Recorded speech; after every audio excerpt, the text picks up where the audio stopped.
Hello, everybody. You're listening to the Big Chill Podcast. This is episode 708, NFL Week 2 Recap.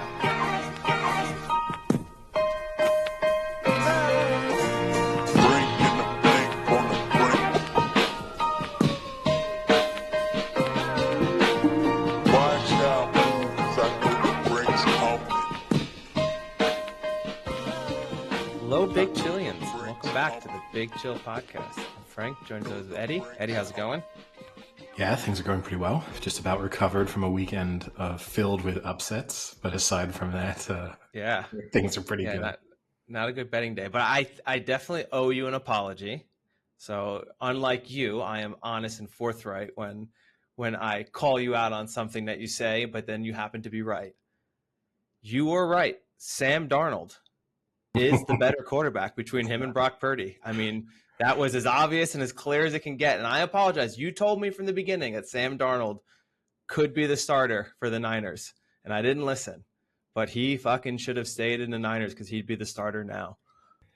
Yeah, I mean, we've had a false dawn with Sam Darnold once before. But I do think he's a lot better than people thought. Any listener of the podcast will know I've spent the last 12 months being pretty complimentary about Sam Darnold. I don't think he's quite as good as we're seeing from him out of these first couple of weeks, but I think he's a legitimate NFL starter. So, I think it's a push between him and Kirk Cousins. I'll put it that way in terms of assessing where the Minnesota Vikings stand. Oh, we'll get to Kirky Ice in a minute. But yeah, a pretty rough week of NFL games. If you were in a survivor pool like me, you are now out of a survivor pool like me. It lasted a whole week because they don't start till week 2. So I didn't even make it to the afternoon game. Who took you out? Ravens. Yeah, that was just who also that's even worse because they were in control of that game. Oh, and you know what? And my dad was texting me the whole morning because he took the Niners. And let me tell you, Eddie, you were getting some heat in the chat about the Niners. Well, you can tell your dad. Neither of those would have been my survivor selection week 1. Honestly, looking back on it, I know what you're going to say. You're going to say you would have taken the Chargers because they were playing the Panthers, and you never would have taken the Chargers again. No? Hand on my heart, I would have taken the Arizona Cardinals because that Rams team was running on absolute fumes. When we spoke last week, who they got left, and that would have been my risky try and get, because my strategy with survivor pools is always in the first 2 or 3 weeks to try and get as many teams out of the way who you don't want to pick later in the season. Often this backfires because you end up getting eliminated and you have 6 great teams in your pocket that you never get to use. But that would have been my strategy. But yeah, otherwise the Chargers would have been the obvious. I know. Looking back on it now in hindsight, I should have just said, because I've said this multiple years when I do, because this is a different survivor where you can use the same picks over and over again. And some people use the strategy of, I'll just take the best team as long as they're not playing the next best team. But the other strategy is always to just take who's ever playing the worst team. And, I've done that before in previous years. And in hindsight this year, I looked at the Ravens and I honestly thought there's no way they were going to go 0-2. They actually looked pretty decent that first game. I think this should be pretty cozy of a win. But looking back on it, I easily could have just said Bryce Young is a shell of a human, let alone a quarterback. So, I should have just taken the Chargers. Yeah. Picking against the Panthers would make sense in that kind of setup in particular. But, still, the Ravens was a solid pick. I'm not going to say. Even the Niners. Neither of them would have been my selection, but both of them, you would have thought. The Niners a little riskier. But, and I would have said there was going to be an easier pick to use the Niners on. Well, some of the things in the chat were, thanks, Eddie, your 49ers suck ass. San Fran D sucks. San Fran sucks. I hope McCaffrey's out for the year and Purdy tears an ACL. And Bosa gets his jugular ripped open. Samuel and Ayuk collide and both get concussions. Well, he got one of his wishes because Deebo Samuel's out. So Deebo Samuel's out for a couple of weeks, so far one of the things. I think the jugular part is unlikely to happen, but who knows?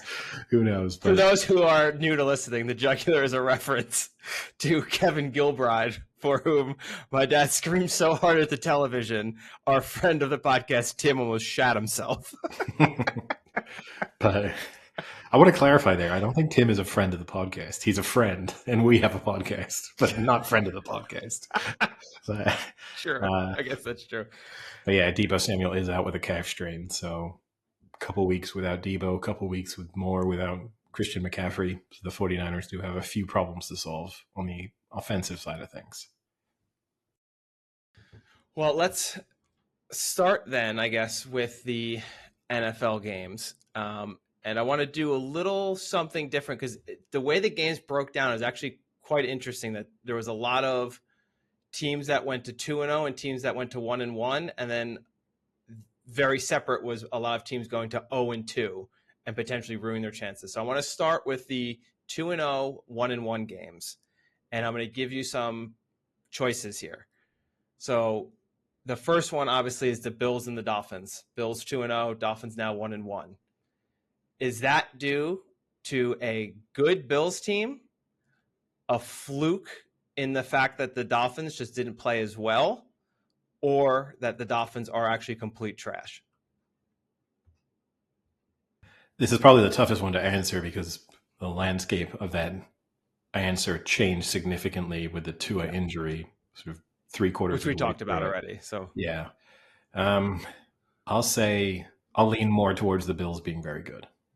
Okay, I agree. I think I'm sick of people trying to discount the Bills, and I don't know why they do it. I think they are the closest to the Chiefs in the fact that they are almost an inevitability, that they're going to be there in the playoffs no matter what, and their team's going to be a tough team to knock out.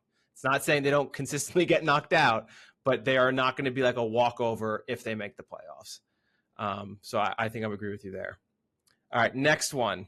Saints and Cowboys. Saints are now 2-0. Cowboys are 1-1. Are the Saints that great? Did the Cowboys have a fluke, or are the Cowboys just bad? I think that's Cowboys fluke. I think that was just an off day for the Cowboys. I think the Saints are probably better than we thought they were coming into the season. I've seen enough from them now to at least think they are verging on good. But I think ultimately that boiled down to the Cowboys just having a really bad day and just one of those games that got out of hand so quickly that there was no opportunity for them to really recover. So yeah, I'll lean towards just a bad day at the office for the Dallas Cowboys. I mean, you say it got out of hand, but it was 21-13 at a point. Like there was a chance where you kind of thought this is either going to be a shootout or maybe the Saints just got lucky in the beginning and now the Cowboys will catch up and push ahead. But then the Saints just did not, stop or, pull up from the throttle. They then scored straight to 41 from that on their next 4 drives. I mean, that was impressive. That was 6 straight touchdowns on 6 drives. So backed by last week, I'm starting to think maybe the Saints are legitimate. Maybe Derek Carr just needed a year. And maybe 10 years of a career and a year in the system. Maybe. Well, I think the Saints, I need more time to see. I'm not going to dismiss the Cowboys. We know, I mean, if anything, you could say the Cowboys win in week 1 looks a little bit better because the Browns were not a complete disaster in week 2. So their week 1 performance has been franked slightly by what we saw from the Browns in week 2. So yeah, I'll still lean towards, I think by week 10 or 11, the Saints are slipping more towards the middle of the pack and the Cowboys will be firmly in the top, 3-4 teams in the NFC. Now, this one I think is very similar to the Saints and the Cowboys, and that's, for obvious reasons, I think, too, being in the same division, is the Bucs at 2-0 beating the Lions, who are now 1-1. Are the Bucs and Baker Mayfield this good?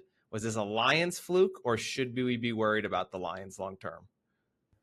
So I'm not as high on the Lions anyway as some people were because I just don't believe in Jared Goff. Like ultimately, I don't think Jared Goff can win. Did you feel vindicated in this game? No, Sounds because like he needs more failure than this to really vindicate the position I've taken with the Lions. So I think the Lions. I still think they're good, but I don't think they're as good. People penciling them in as I don't think they're Super Bowl contenders in the sense of you know, you have to worry about the Lions in the playoffs. They could obviously make it there because once you get to the playoffs, who knows? And I think Tampa Bay is better than people thought they were. I think people were a little dismissive of Tampa Bay coming into this season. They went to the playoffs last year and they were a little bit of a handful in the playoffs last year. So it's not that surprising to see. Like, we know when Baker Mayfield plays well that he's actually, on a good day, Baker Mayfield is a top 10 quarterback in the NFL. The problem is that whoa, on a good day. The whoa. problem is he only has about 4 good days a year, and he only happens to play an NFL game on 2 of them. So, that would be Was 12 for 19 for 184 yards and a TD and an interception and 1 rushing TD. Is that a top 10 performance? no, that was not. I But mean, this is probably his best win in 2 years. we know he's got some big performances in him. I mean, yes, I'm probably I have strong nostalgia for the Browns 2020 season when they were so much fun and I was like prime Baker Mayfield in the NFL, but yeah, I think the Bucks they're not going to be an easy out for anyone. Yeah.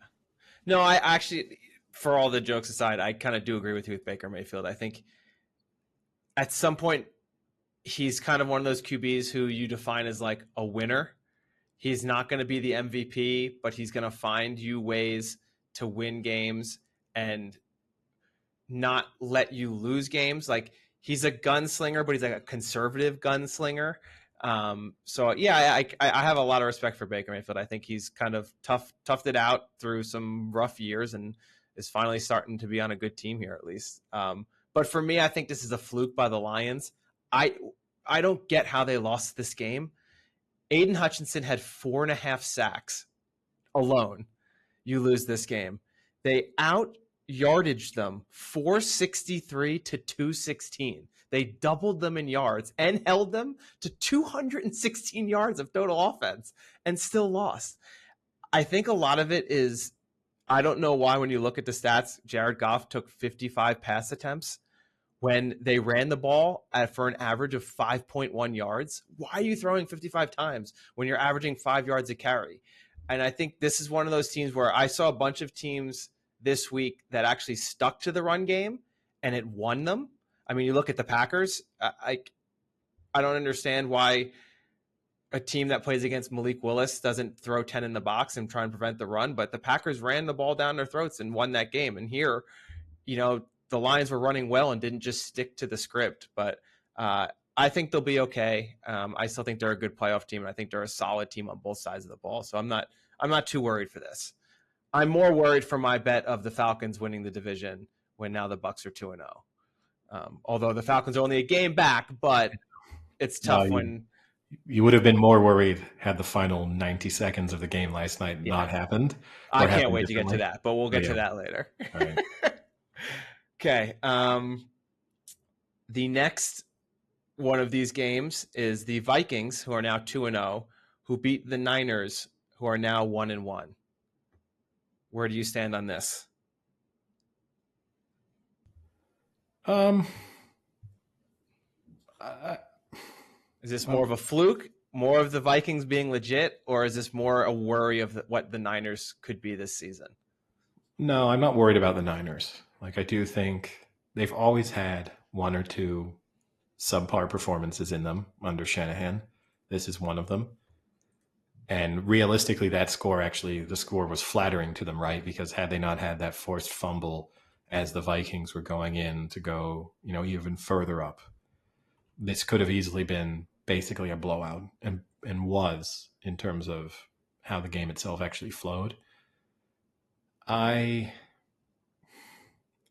not worried about the 49ers, assuming that obviously Christian McCaffrey and Deebo Samuel are fit and healthy for the final few weeks leading into the playoffs. If you tell me that this Christian McCaffrey injury is on IR now, so he's missing at least the next 3 weeks, if that is something that's going to continue for the rest of the season, then that's a slight concern. But I would say that the Vikings are a little bit better than maybe we thought coming into the season. Then there's not as big of a drop off, but ultimately they're still not particularly good, and this 49ers team will be very good. So I think this is a bit of a fluky week, and this is one of the kind of fluky results that come to the end of the season is going to look a little strange. Yeah, I'm not sold on the Vikings. I don't know. You love Sam Darnold, but I'm not the biggest Sam Darnold fan. Love is a strong word. I think I was cautiously optimistic that he would be better than some thought. And I mean, he had 268 yards, 99 of them were on a Justin Jefferson burn. Yeah, which was a great throw, but it's a better route when he just straight up burns the guy. So yeah, I think the Niners will be okay. I think there are a little bit of cracks starting to form here. And obviously, always with the injuries with the Niners, they need to get a new strength and conditioning coach and a new PT team or something, because I can't hear this sob story anymore. I'm not complaining about it. I'm not worried about it at all. They're going to have a couple injuries over the course of the season. They're going to win the division, and they're going to find themselves in the Super Bowl. And no one is going to remember losing to the Vikings in week 2. I mean, the main thing is they're still running the ball well, right? I mean, Mason had another 100-yard game, so that looks fine. So I think Purdy is definitely off to a slightly slow start. He was actually very good against the Jets. He made some nice throws against the Jets, but he's a little bit of a slow start overall, and he'll find his way. He's still a young quarterback. I do think the thing that often gets overlooked in these discussions, once we've seen a quarterback achieve some success, we automatically just think they can just repeat that on a weekly basis, season basis, postseason basis. And he's young, so he's more likely to have inconsistent performances than, someone 4, 5, 6 years his senior. So yeah, I mean, I'm not panicking. So this is kind of a strange one, but you have the Seahawks defeating the Patriots. So the Seahawks are now 2-0. The Patriots are now 1-1. To me, this is actually I think the Patriots are not very good. I think they were very flattered by a week 1 win, and they might end the season with about 3 wins. I do not think the Seahawks team is that great. They found a way to win, which was impressive considering I watched a good amount of that game because it was on a lot and on the red zone. And it seemed like the Seahawks kept shooting themselves in the foot with like terrible field position or penalties, things like that. But ultimately, I think they kind of put their head down and won that game. And I don't think the Patriots are very good. I think they are better than we thought they were going to be, though. I think, that's 2 fairly solid performances in a row against 2 likely playoff teams or playoff caliber teams. Maybe the Bengals won't make the playoffs now that they've started 0-2, but it's a solid. But I mean, I think there's more reason to be optimistic about what we've seen from the Patriots so far than say what we've seen from, I don't know, the Falcons or even the Bucs in a lot of ways. So I don't think they're good, but I don't think they are as bad as we thought. And then you have the Texans, who hung on to beat the Bears in the longest Sunday Night Football game in Sunday Night Football history without an overtime to go to 2-0, and the Bears are now 1-1. Are the Texans a top-tier team after this game? What do you think? No, but I didn't think that they were necessarily coming into the season again. So I don't think the first 2 weeks has changed my opinion on most teams. I think the Texans are slowly putting something really good together, but that the people who saw a rookie quarterback have a really good season and an offense look really good last year were overreacting to a fairly small sample size of games. And what we're seeing now is there's still some teething issues. They're not able to put together necessarily a full, complete game. CJ Stroud's good. He will get better. The whole team will get better. But I don't think they're in that kind of top class, that top tier of teams. They may well find themselves there within the next year or so, but it's too early to start putting them into that kind of category. Collinsworth took a lot of heat from this game. Caleb Williams had like an okay first half, and Collinsworth was ready to call him like the next coming of Tom Brady, and then he came out for the second half and did not look as good. Yeah, it was, but to be expected. You know, honestly, I think I watched a lot of the Bears week 1 and week 2 because I do genuinely like Caleb Williams, and I think you saw a tremendous amount of improvement from week 1 to week 2. The stats won't show that, but just watching what he was doing and how comfortable he was in week 1 versus week 2 was a dramatic increase. So I think that's a positive to take. It's not going to be a good season. You know, like I think CJ Stroud was the anomaly, not the norm. So I think it's okay if Caleb Williams has 2 to 3 wins and looks kind of crappy for a lot of it. I think as long as you can see some of the good plays and some of the potential in there, I think he'll be fine. Yeah. No, I mean, again, I think people rush to judgment far too fast on rookie quarterbacks. We'll probably get onto that a little bit when speaking about Bryce Young and the Panthers, but they need time. We've spoken about this consistently over the 4 years or so that we've been doing the podcast. Quarterbacks aren't defined by their first year or their second year. Peyton Manning had a horrific rookie season. Tom Brady didn't play in his rookie season. There's a lot of benefit to being able to be eased into things or being given the luxury of time without the threat of being replaced. Maybe in the case of something like Bryce Young, where it's going so badly, it makes sense to have him step aside and take some of the pressure off him so they can really focus on developing. But still, there is this just assumption that, hey, if you're the number 1 overall pick, you're going to go step into the NFL and be one of the top 10 guys immediately.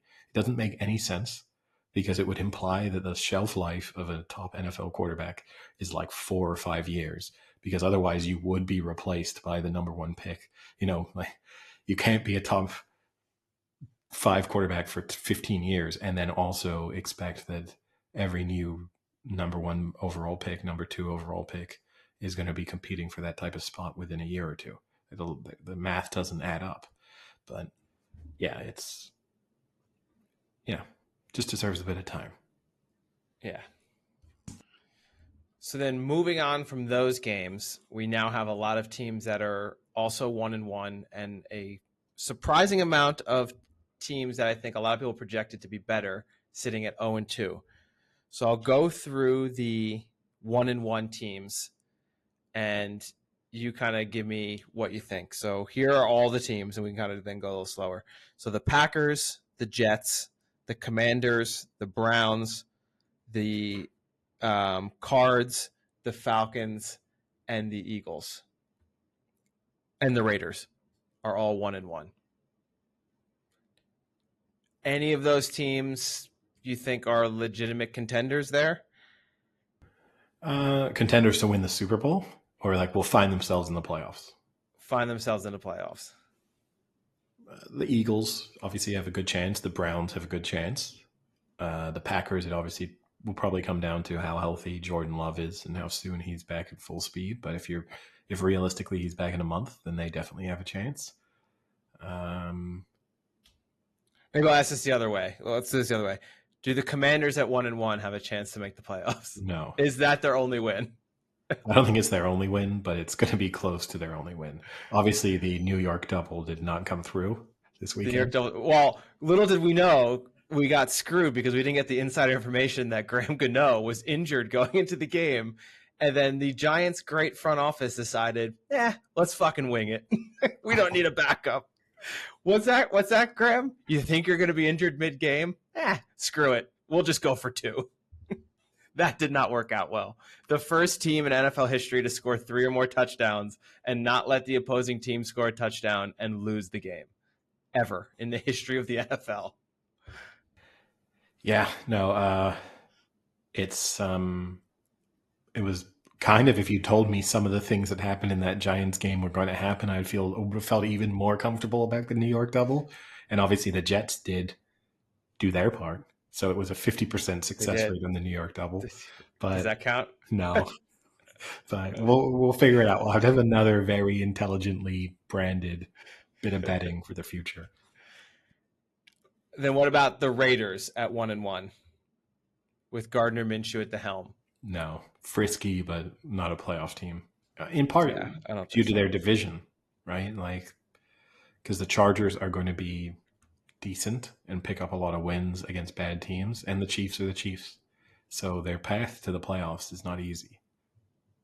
What about the Cardinals at 1-1? So beat the 0-2 Rams, who you rightly called out were pretty much decimated by injuries, could barely put a team together.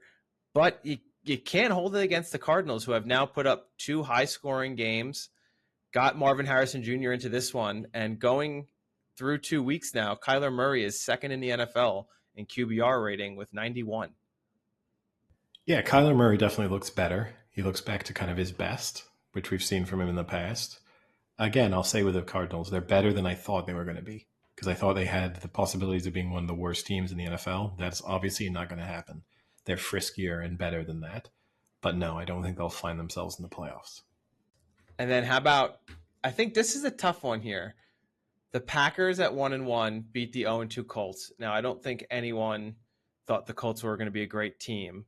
Surprising the way the Colts tried to defend the Packers instead of just making Willis beat them. Off They the run. let them get run all over. But, Yeah. I think Love's going to be out for at least a few more weeks. Is this once Love's back, we're a playoff team, or what do you think?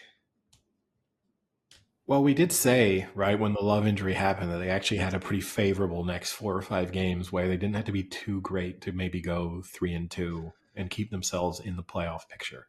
So I think assuming Love is back in the next, say, month or so, they'll have a chance of being a playoff team and probably will be. And potentially have a chance of winning that division if the Lions really do drop off a little bit. I guess you'd say if you told them coming into the season they'd be, tied for the division lead after 2 games, they probably would have put themselves in at 2-0 and expect the Lions to be 2-0. But,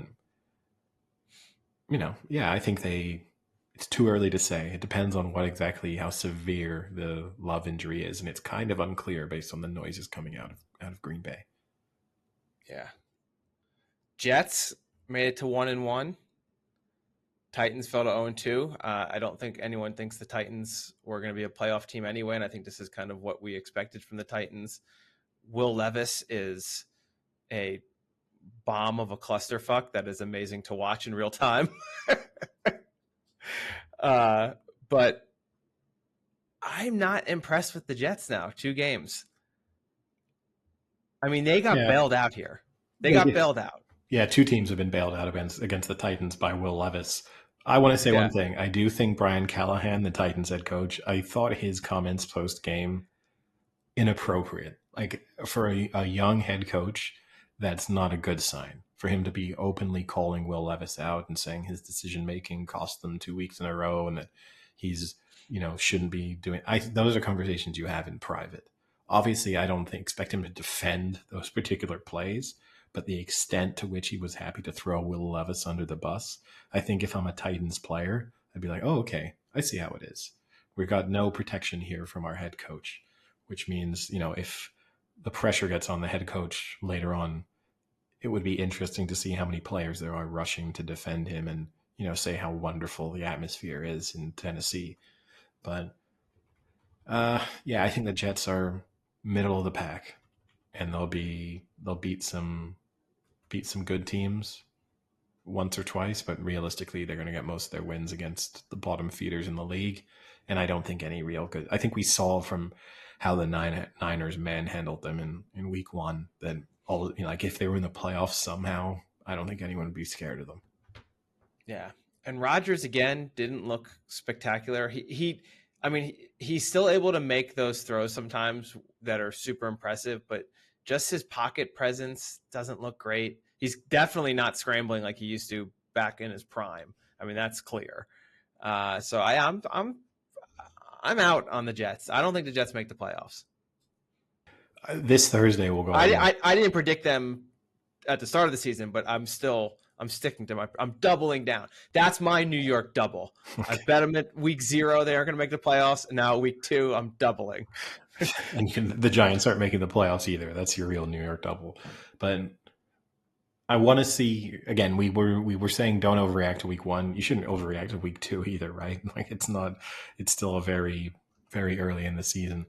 I'll be interested to see how the Jets do against the Patriots on Thursday night. Yes.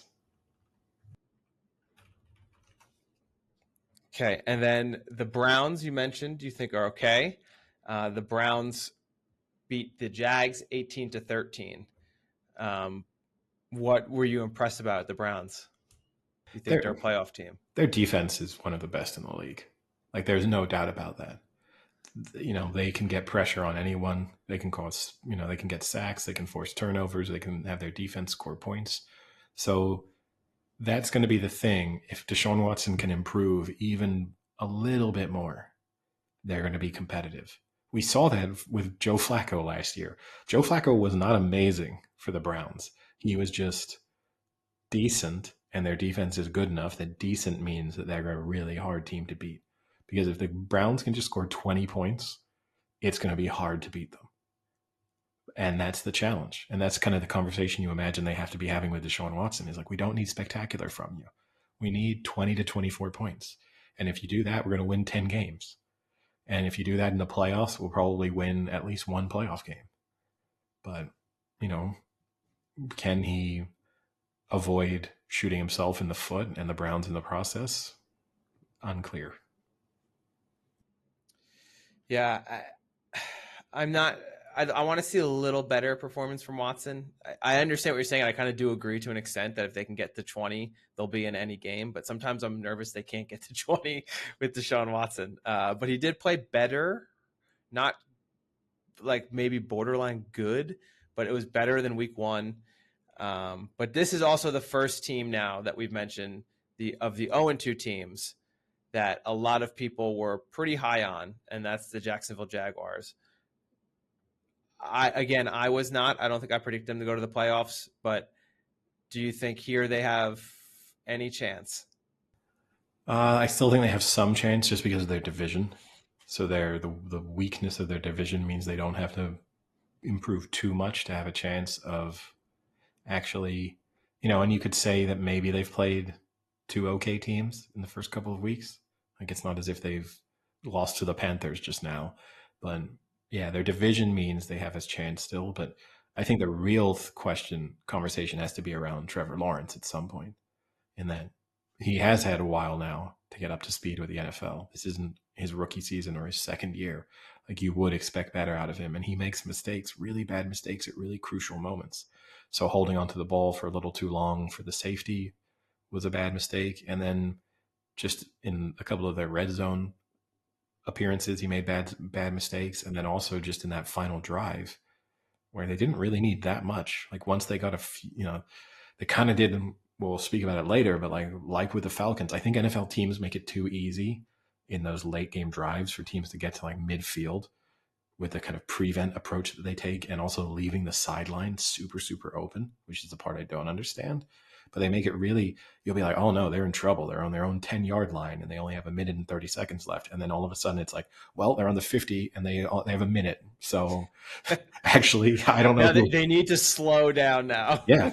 Like the Falcons arguably scored too quickly in the end. They went from how on earth will they do this to, oh my God, they've scored way too fast. But yeah, Trevor Lawrence, I think, is for a guy who was supposed to be the next big thing. I think already we have to lower those expectations significantly to where it would now just be good if he got to a consistent playoff quarterback. I mean, what's the over-under on Trevor Lawrence Super Bowls now? If I say it's 0, if I say 0.5, are you taking the under? Career? under.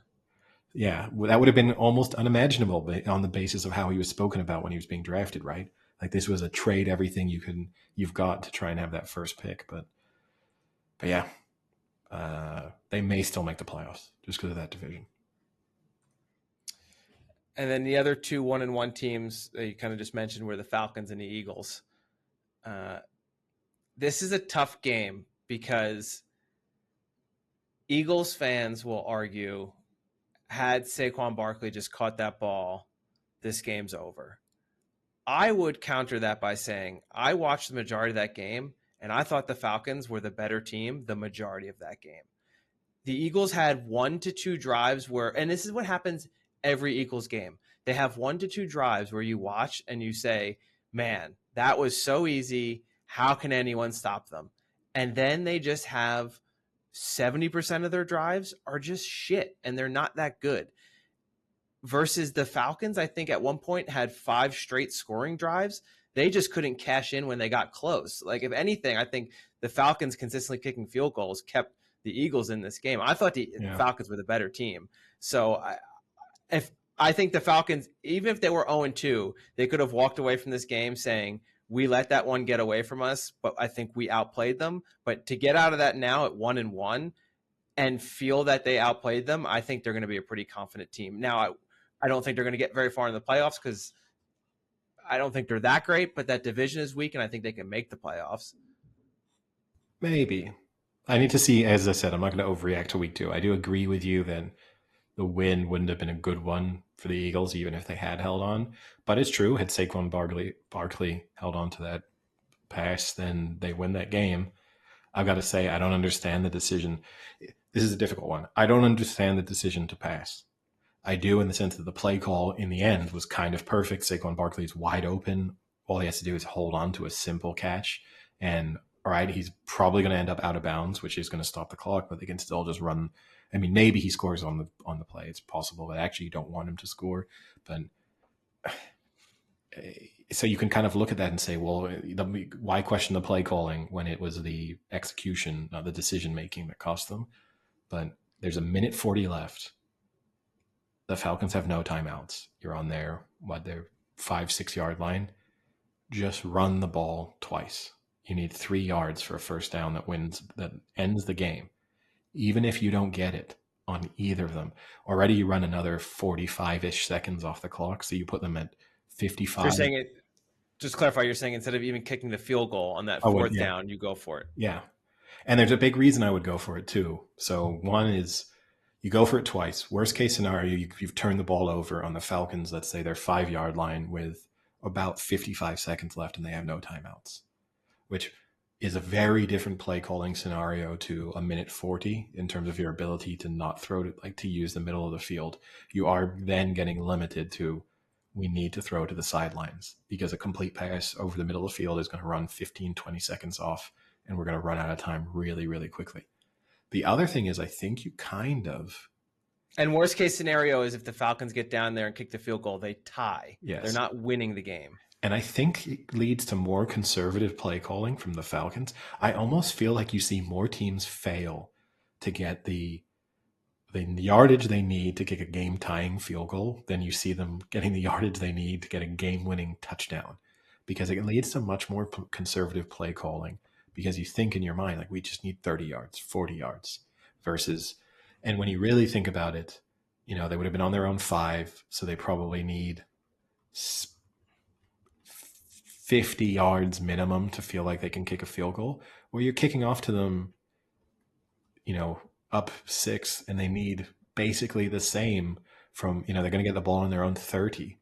So what, you're getting an extra 10 yards to protect yourselves with? All right, they need to punch it in for a touchdown, but realistically, it doesn't change the situation of the game all that much, versus you just end the game with obviously a first down, but even 2 runs. It's just so much time off the clock. But yeah, no, I agree with you in the sense that, yes, that play theoretically worked, but it didn't work because he dropped it. It would have been much easier to just run a read option with Jalen Hurts, who's a phenomenal runner, and Saquon Barkley, who's a phenomenal runner. And if they can't get to 3 yards on the 3rd down, then you just go to the line quick and you get it with your tush push anyway on the 4th down. Like, I think that would have been the much better move. And in a worst case scenario, you've pinned them back, like you said, with 50 seconds left to try and get a game tying field goal. I don't like the pass at all. I especially when they're a really strong running team. Like that's what they pride themselves on, is their ability to grind out 3 yards when they need to. Just run the ball, man. Overthinking. It's a classic Sirianni overthinking, crying moment. Yeah. Yeah. I mean, yeah, just run the ball. I don't get it. And you're running the ball pretty effectively over the course of the game too. So it's not like, again, there's some situations where you could think, oh, I know we only needed 3 yards, but we keep getting stuffed. So we really didn't want to have that possibility. But you can't tell me that if they'd run the ball twice there, they don't pick up the first down, barring a fumble, barring a turnover outcome. That was the only thing I think that was going to stop them there. And yeah, it's just stupid decision making on their part. Speaking of that night, though, can I just say I might have had my fill on Jason Kelce. I think we thought the same thing. You know what? And here's what I'll say. I don't watch. I've kind of now avoided all pregame NFL things like the CBS broadcast, the Fox, NBC. I literally tune into the game as it starts because I just kind of can't stand any of them anymore, and it's like dumb because they each get 7 seconds to say something stupid. So I didn't see the pregame stuff. I had just seen Kelce come into the booth, and that was fine. Like he was actually pretty pleasant in the booth. He didn't overspeak. He actually was quiet. Like they kind of kept having to prompt him to talk, and then he would say things, and they were like interesting things what he was saying. But then afterwards, I saw his like dance fest that he had on the stage, and that I was just like, enough. Okay, like I'm good. It's tough because I like him. Like when he speaks, he seems insightful. He speaks well. He's interesting. He actually seems quite humble. I do agree overall when you hear him talk. Like there's almost a confusion on his part as to why he has become quite the celebrity he has been. But he also seems then at times like desperate to feed that flame. It's like, look, you'll be okay. Your brother's super famous. He's dating maybe the most famous person in the world. Your podcast just got $100 million. You're all right. You're just calm down for a bit. You don't need to be the dumb fat frat guy as part of every broadcast. And I actually think that like Pat McAfee has kind of set the precedent for this, which is his college game day appearances where he just continues. Like his whole shtick is like, just watch me be the idiot. But like my fans are going to say I'm not really an idiot. I just behave like one. And like if you think I'm just being an idiot, you don't get it. Like that, this is operating at levels you can't even comprehend. But there's nothing wrong with just being the guy who shows up and is normal. And it might not get quite the same celebration. Like be Tony Romo. That's a great outcome. Just carve out a career that's going to last 50 years doing something pretty easy. Yep. And now let's get on to the 0-2 teams that a lot of people predicted to make runs. And that is the Ravens, the Bengals, the Rams, and I'll still lump the Jags in there. And just for some context, 11.5% is now their probability to make the playoffs, or that's the previous probability since 1980 that an 0-2 team will make the playoffs. So about a little over 1 in 10 chance. If one of these teams were to go 0-3, since 1979, only 6 teams have made it since going 0-3, and only one team since the year 2000, that's the 2018 Texans, made the postseason after going 0-3. Yeah, there is a little bit of an asterisk that has to be added to a lot of those statistics, though, right? Which is there's an additional game now.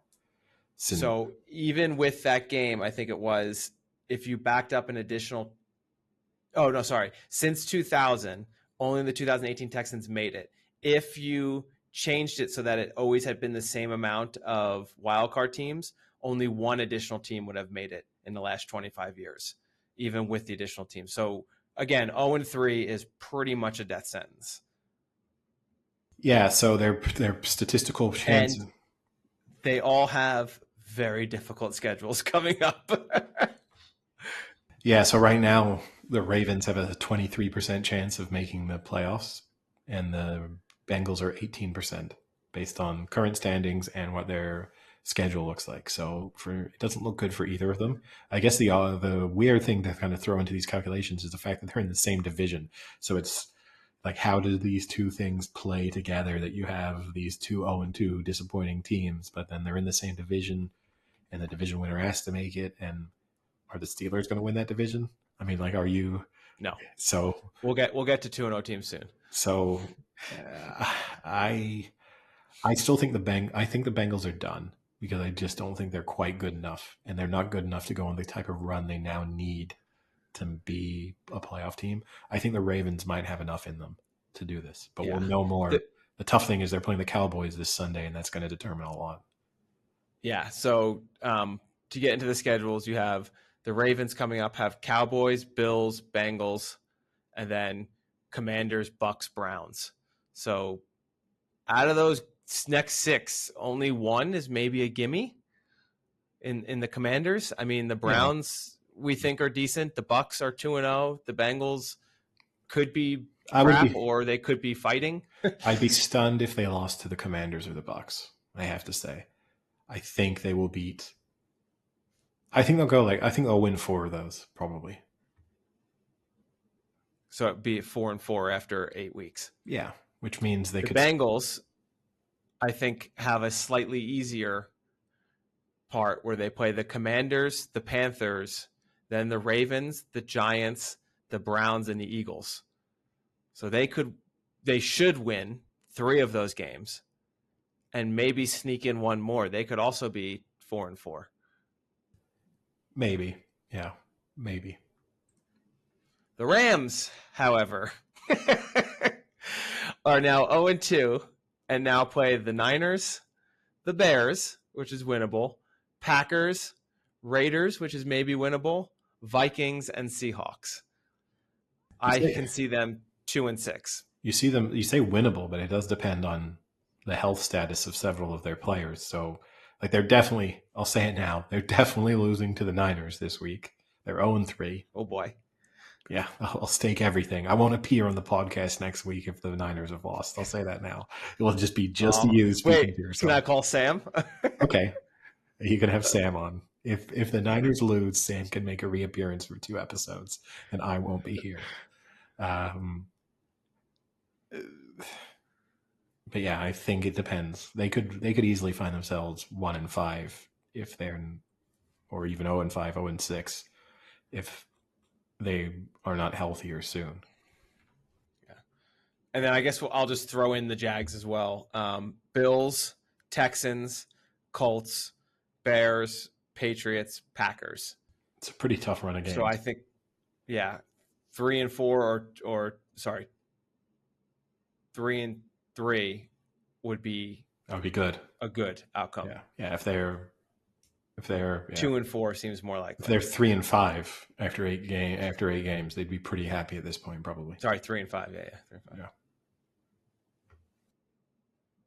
And then lastly, Eddie, we have the 2-0 teams. So right now, sitting at 2-0, you have the Bills, the Saints, the Bucks, the Vikings, the Seahawks, the Chargers, the Steelers, the Chiefs, and the Texans. Yeah, I mean, I think we should focus on the Steelers probably to kick things off. But they are who we thought they were. Because it looks like they're headed to the playoffs. Off the hook. It looks like they're headed to the playoffs again. I mean, they're not. I mean, I think they probably will be. They beat probably the top 3 worst teams in the NFL 13-6, Eddie. That's a really good defense. And they have an easy schedule. I'm not surprised if they make the playoffs. They you know what? They can make all the playoffs and have all the winning records they want. I'll say this. They can't win playoff games. They never win playoff games. If the Niners lose to the Rams, I take next week off and Sam replaces me. If the Steelers make the AFC Championship game, you got to take a month off. I'll tell you this. I'll go as far as say if they win a playoff game, I'll take the week off. Oh, okay. Yeah, all right, fine. We'll go for that.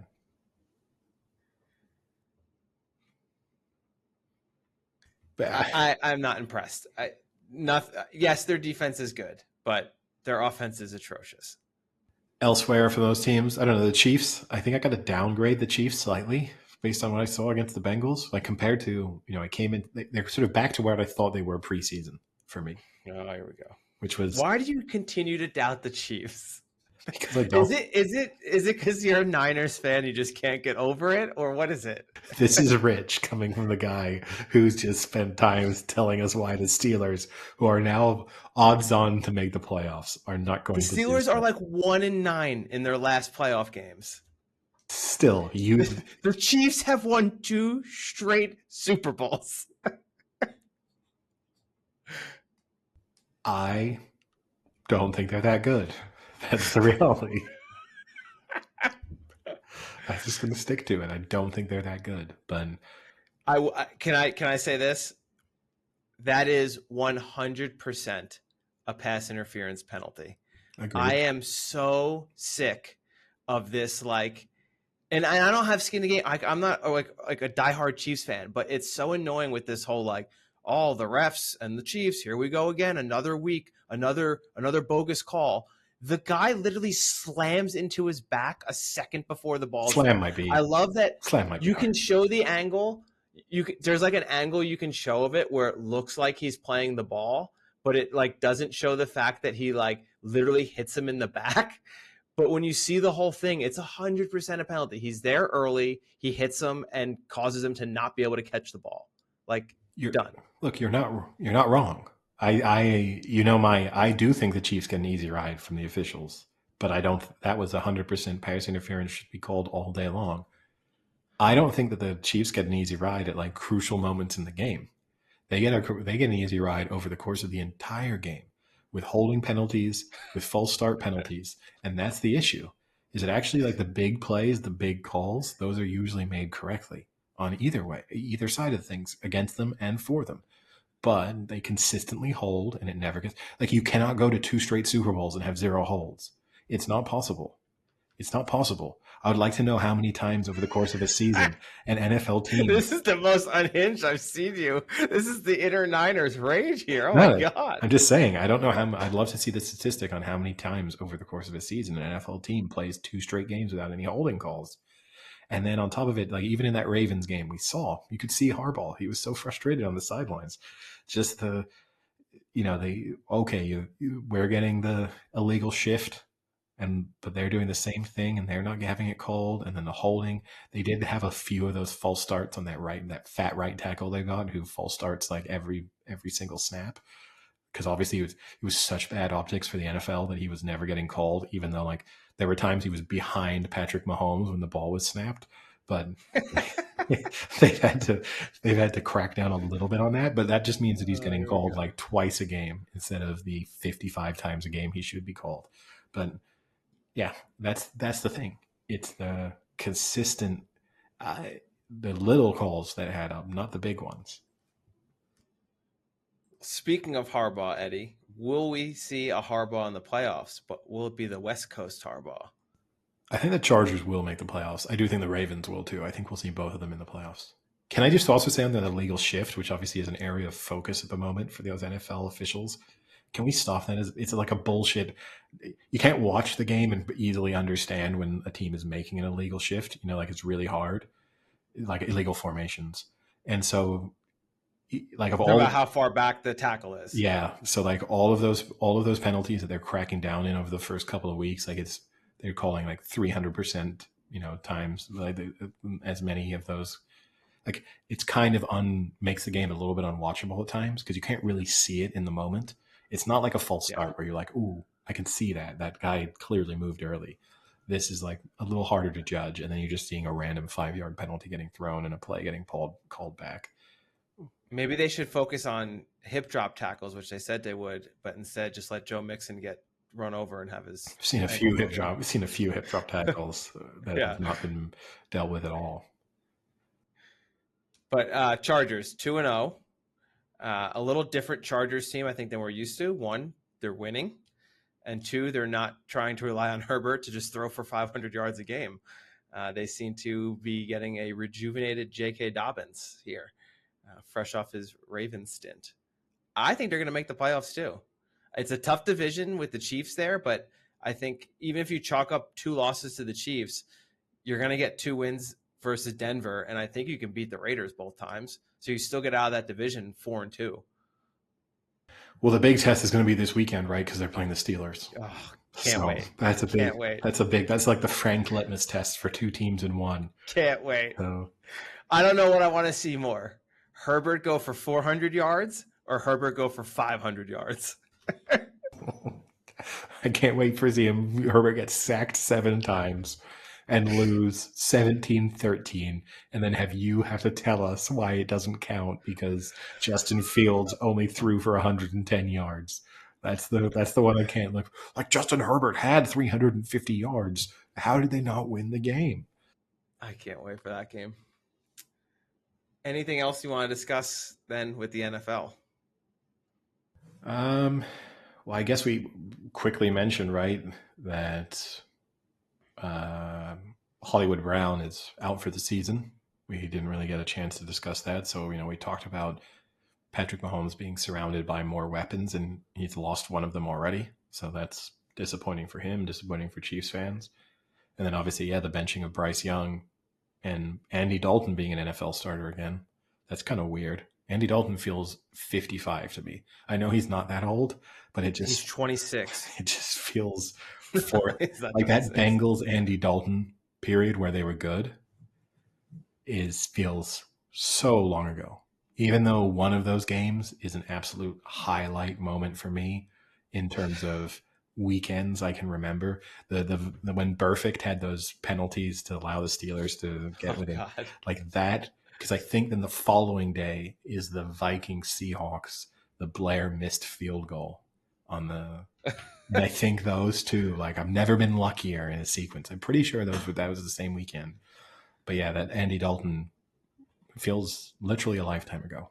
Probably does to him as well. Just a quick, we send each other a lot of NFL memes and things like that.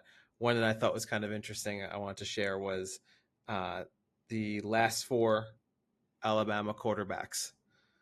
Mac Jones, now a backup. Jalen Hurts, 2-9 in his last 11. Bryce Young, now benched. And Tua, potentially done. Not looking good for Alabama quarterbacks.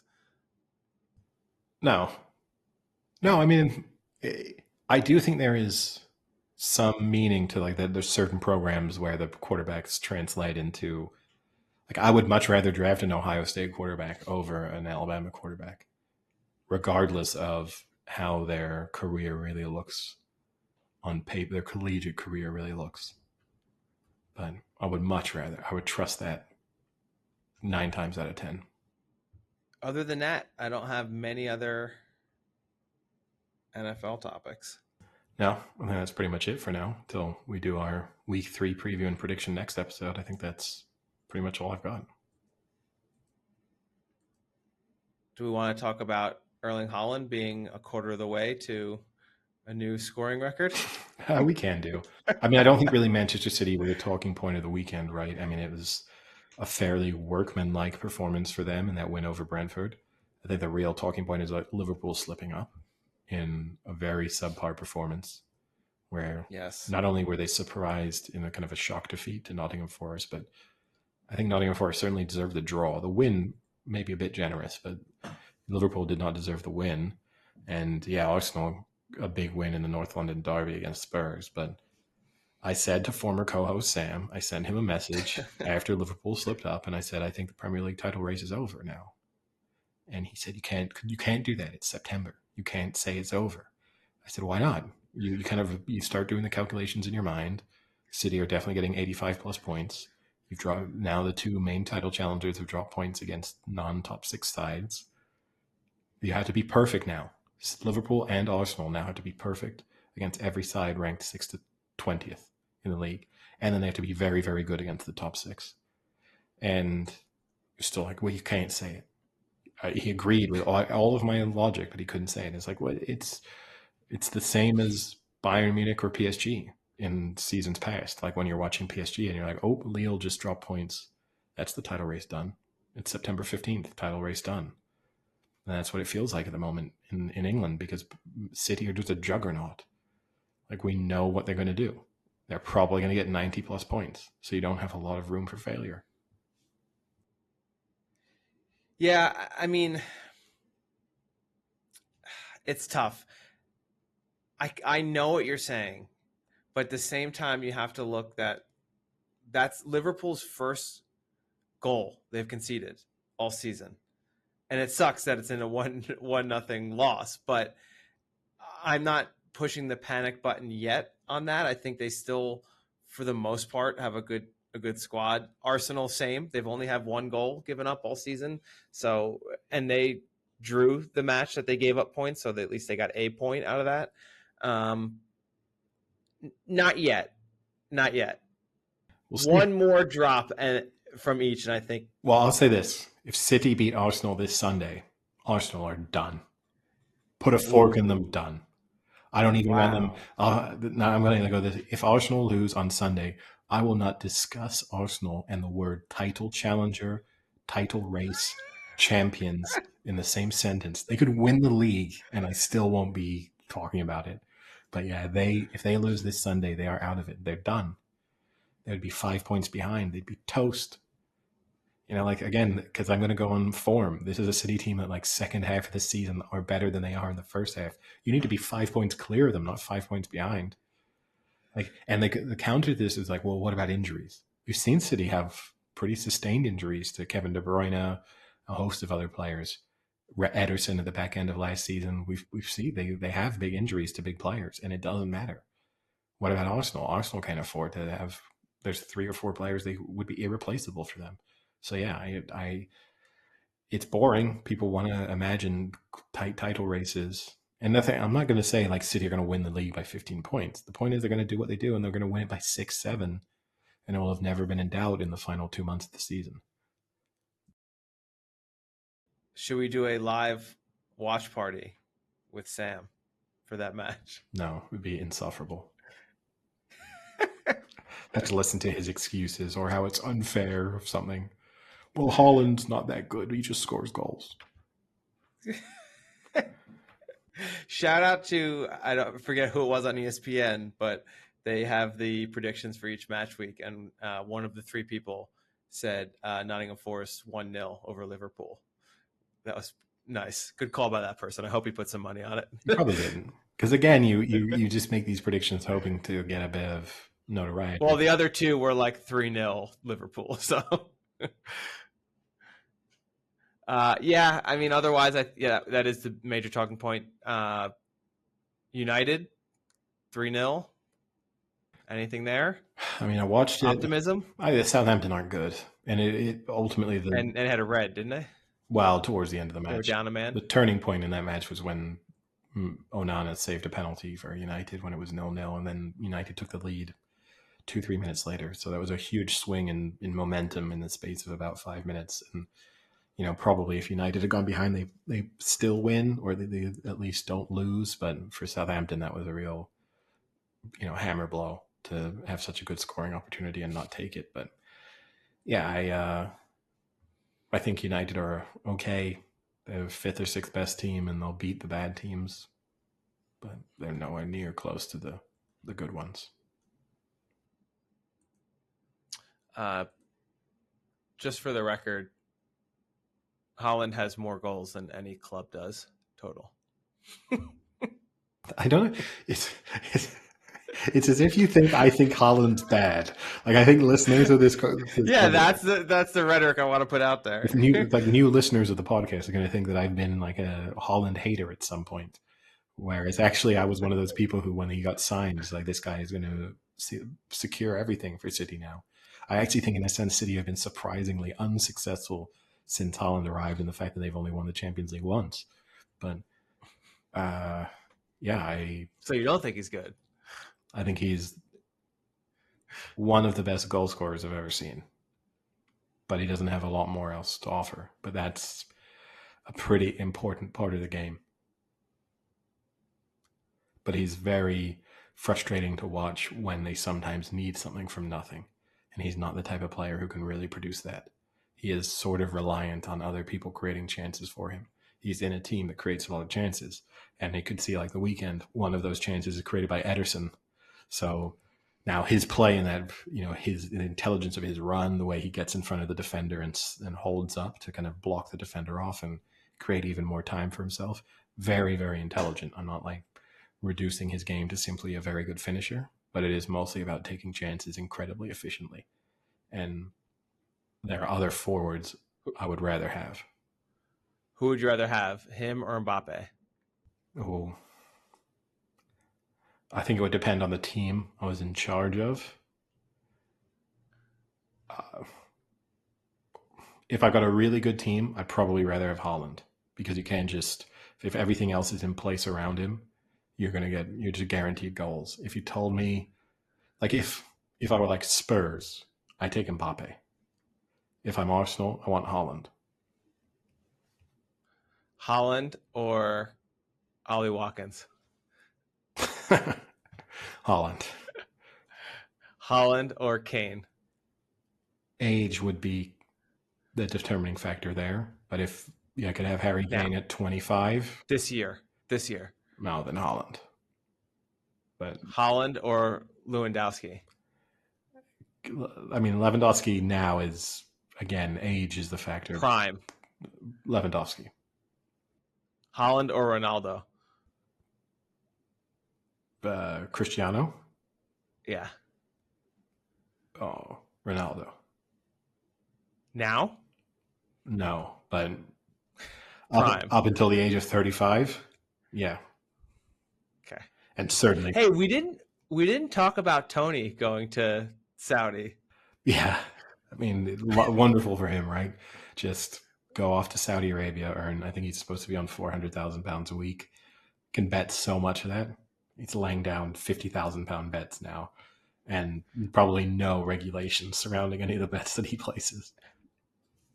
And that's kind of. Do you think his team told him how bad of an idea that is?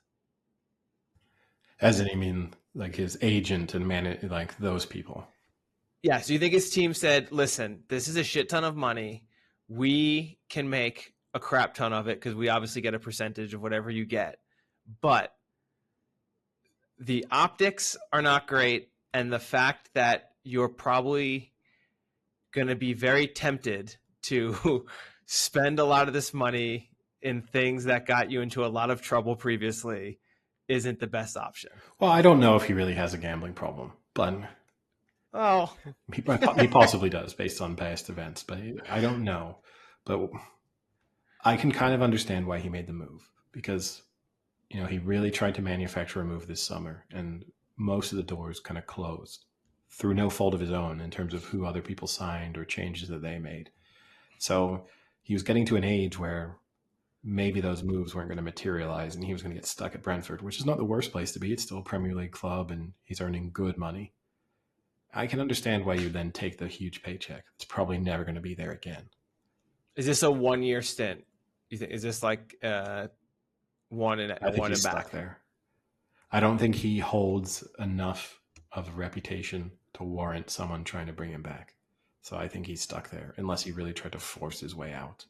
But I can kind of get it. To me, the parallel is like, I didn't understand someone like John Rahm going to Live Golf, but I did understand those players who were like 50th, 60th in the world, taking the money and running. And that's where Tony is. He's the John Rahm in a scenario. Yeah. No, he's the Tyrrell Hatton. It actually might be generous to Tony to call himself Tyrrell Hatton, but I get it. Hey, this is a guy who made one of the toughest international squads in the world to make. Yeah, and now he won't again. That was nice. I hope he really enjoyed the Euros, because that was it. Like, that's got to be the thing that sits poorly with him. He probably thinks like, God, if we could have just won the Euros, then this decision would have been even easier to make, because I leave as like the international career as a success no matter what else happens. But now it's unfulfilled. But who knows? Well, I think he's got to be thinking, if they had subbed me and not Ollie Watkins, how different things might be. Even against the Netherlands, and he doesn't score the goal. Yeah. But and England get knocked out in the semifinals. Yeah, look, who knows? It might work out for him, but yeah, I think pretty much at the last we probably will have heard from him. But he's making ungodly sums of money, so good for him. All right, anything else? Sporting, non-sporting to cover? No, not particularly. How's Rings of Power coming along? Is not coming along. It's just, honestly, I hated this 3-episode drop because now I'm in such a hole. You would have been no. The hole keeps building. That logic made sense, like week 1 or week 2, but you're now so many weeks. Because it makes more sense now. Because now it's like it's only been 3 weeks since it's been released, and now I'm 6 hours of television behind. Okay, I don't know why you're obsessed with these hours thing, because it's not an hour. Because I have to watch it, but it's not an hour-long show. It's probably yes, it is. No, it's like 50 minutes when you factor in, because as I told you, the previously on and the intro takes up 7 minutes. Season 2, episode 1 was 1 hour 16 minutes long. Yeah, but minus the ending, you knock out all that stuff. It's like 50 minutes. So there's 25 minutes of previews and credits. Probably not far off. Because then it also does, at the end, not only does it do the credits, it also does the next time on. So you're getting... I don't think that counts as runtime. I think it does. 100% on a streaming platform. 100. It's counting like how big is the file, basically. Anyway, I don't think it's that hard to catch up on, but I think... Well, I mean, the other issue I'm running into now is that there's just so much football on. It's tough for a night for me because it's different. Like I know it's a little different for you because football is actually on like literally in the middle of the night. No, I do get what you're saying. I still have normal TV hour watching because like Thursday night, I don't have anything. Like I have Tuesday, Wednesday, and that's about it. Because usually, I guess with the Champions League now being on Thursday, will be a bit interrupted, but normally Thursday there was nothing, and I would still watch Thursday night football at night. And I got to say about this Champions League, maybe I'll be proven wrong. It's way too fucking complicated, this new league and format. So far, the matches didn't look that competitive. No, with adding much more teams. No, but it just, I don't know. I don't need to be calculating things. Like I need to look at, I can't just watch a game and be like, oh, that's a good win for Bayern because they're only that's pretty much them qualified. All they have to do is play these other games. Now I have to really be thinking a lot about it. It's just too much work. Yeah, it is a little annoying though that I put in about 15 NFL bets this weekend. I think I maybe won one, and then today, 5 minutes before our podcast, I hopped on ESPN Bet and threw in like a 15-second deciding soccer parlay and won it instantly for like, oh, lucky you. But like for not very much, you know what I mean? Like like the one I put no effort into, don't even really look at it, just see like, yeah, okay, double chance, yeah, okay, done. Yeah. But here I am trying to calculate for 20 minutes who I think a touchdown score is going to be and yards over passing and tease bets and things like that. Well, this was a NFL weekend from hell. Hopefully everything goes back to normal this week. All right. Well, with that, I think we'll call it a day. Talk to you later. Sounds good. See ya. Cheerio.